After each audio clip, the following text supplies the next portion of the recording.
The air in the kitchen hung heavy, thick with the acrid tang of burnt toast and something far more bitter, words that couldn't be unsaid. My wife, Clara, stood by the counter, her fingers trembling as she clutched a chipped mug, her eyes darting anywhere but to mine. "He never made me feel this unappreciated," she'd said, her voice a low, venomous hiss, as if the confession had clawed its way out against her will. My heart lurched, a sickening jolt, like missing a step in the dark. He. The word echoed, sharp and jagged, slicing through 6 years of marriage in a single breath.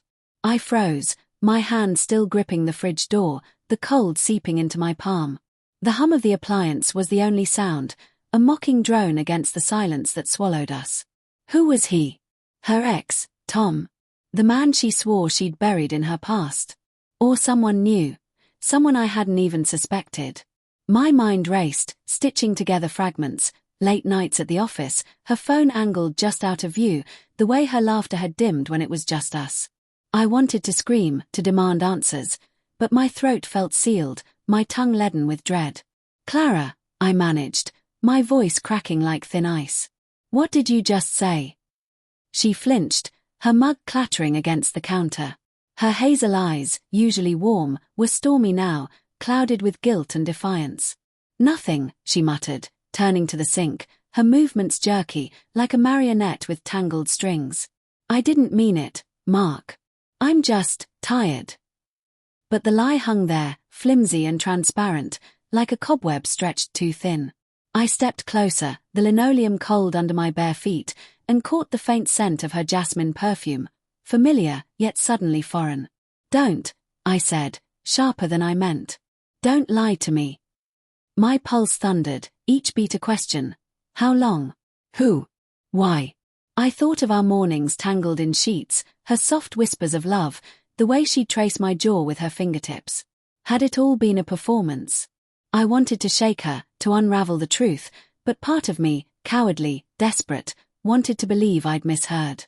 She turned, her lips parting as if to speak, but her phone buzzed on the counter, a harsh, insistent vibration.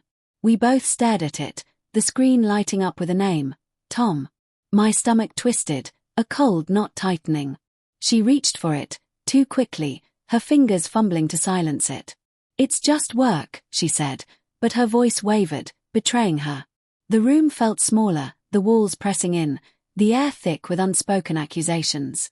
"Work doesn't call at midnight," I said, my voice low, dangerous. I stepped closer, close enough to see the pulse jump in her throat. "Clara, look at me. Tell me it's not him." My words were a plea, a challenge, a prayer. I wanted her to laugh, to call me paranoid, to pull me into her arms and make the world right again. But she didn't. Her silence was a blade, cutting deeper with every second. I can't," she whispered, her voice breaking. Tears welled in her eyes, but they didn't fall. "It's not what you think, Mark. It's complicated." Complicated. The word was a slap, trivializing everything, our vows, our shared laughter, the life we'd built. My vision blurred, anger and grief colliding like storm clouds. I wanted to ask why, to demand every detail, but the truth was already suffocating me. I grabbed my keys from the counter, the metal biting into my palm. "I'm done," I said, the words tasting like ash. I walked out, the door slamming behind me, her choked sob echoing in my ears. The night air was cold, the streetlights casting long, lonely shadows. My phone buzzed in my pocket. Clara, calling, texting, begging. I didn't answer. I couldn't. Not yet. Hours later, I sat in a diner, the neon sign flickering outside, its buzz a faint echo of my thoughts. My coffee had gone cold, untouched. Clara's texts flooded my phone. "I'm sorry. I didn't mean to hurt you. Please come home." But one message, sent just minutes ago, stopped me cold. It wasn't an affair. It was a mistake.